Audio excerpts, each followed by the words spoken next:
How to remove duplicate photos on iPhone. To get started, first of all go ahead and open up the Photos application on your phone. Then navigate to the Albums tab, located at the bottom of the screen, to see your photos organized into different collections.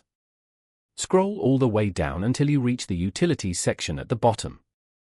Within Utilities, tap on the Duplicates album.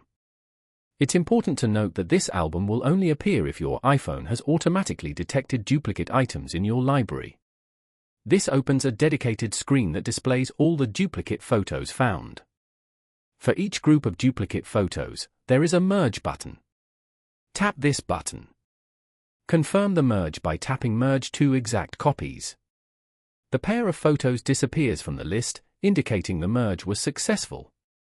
You can repeat this process for all duplicate photos. Following these steps, you can easily remove duplicate photos on an iPhone.